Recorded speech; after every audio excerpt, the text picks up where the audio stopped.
ഞങ്ങളുടെ അടുത്ത് വന്നു കഴിഞ്ഞാൽ ഈ പറയുന്ന കണ്ടു കഴിഞ്ഞാൽ ഈ പറയുന്ന അജേഷിന് കിട്ടാനുള്ള ആ സ്വർണത്തിനുള്ള അത്രയും പൈസ നമ്മൾ അജേഷിന് കൊടുക്കുന്നതായിരിക്കും.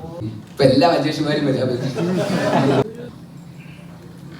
ഒരു കാര്യം പറയാനുണ്ട്. യെസ്, വിട്ടുപോയത്. അപ്പോൾ ഇതൊരു റിയൽ ലൈഫ് സ്റ്റോറിയാണ് ബേസിക്കലി. ഇത് നടന്നത് കൊല്ലത്ത് കുറെ വർഷങ്ങൾക്ക് മുമ്പ്. ഇതിന്റെ സംവിധായകൻ ജ്യോതിഷേട്ടൻ്റെ തന്നെ ജീവിതത്തിൽ സംഭവിച്ചിട്ടുള്ള ഈ 4-5 ചെറുപ്പക്കാരെന്നാണ് നോവലിന്റെ പേര്. ആ 4-5 ചെറുപ്പക്കാരിൽ ഒരു ചെറുപ്പക്കാരൻ അന്ന് ജ്യോതിഷേട്ടനായിരുന്നു. ഇന്ന് അത്ര ചെറുപ്പക്കാരനല്ല, കുറെ വർഷങ്ങൾക്ക് മുമ്പ്.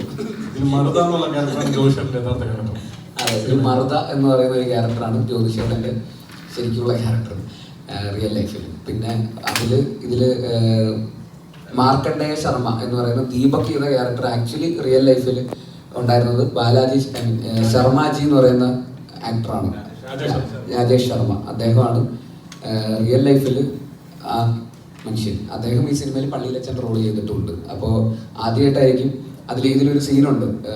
പള്ളിയിലച്ചനായിട്ടുള്ള ശർമാജി വന്നിട്ട് ദീപകിന്റെ അടുത്ത് വന്നിട്ട് ഡയലോഗ് പറയുന്ന സീൻ. അതായത് റിയൽ ലൈഫിലെ ആള് സിനിമയിൽ അഭിനയിക്കുന്ന ആളുടെ അടുത്ത് കോമ്പിനേഷൻ സീനിൽ വന്നിട്ട് നോക്കി കണ്ടൊക്കെ നിന്നോണെ എന്ന് പറയുന്ന ഒരു അപൂർവ ഒരു മൊമെന്റും ആക്ച്വലി ഈ സിനിമയിൽ ഉണ്ടായിട്ടുണ്ട്.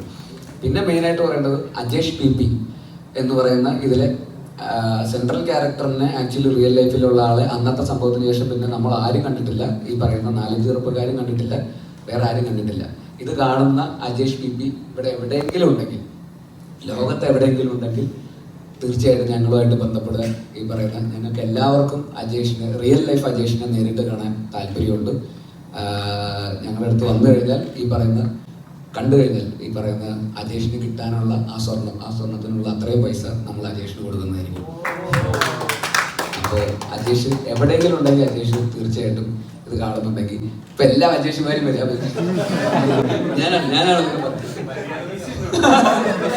റിയൽ ലൈഫ് മര്യാദ ഉണ്ടെങ്കിൽ ഒന്നും മിണ്ടാണ്ട് അവിടെ ഇരുന്നോ, വരിയേ വേണ്ട.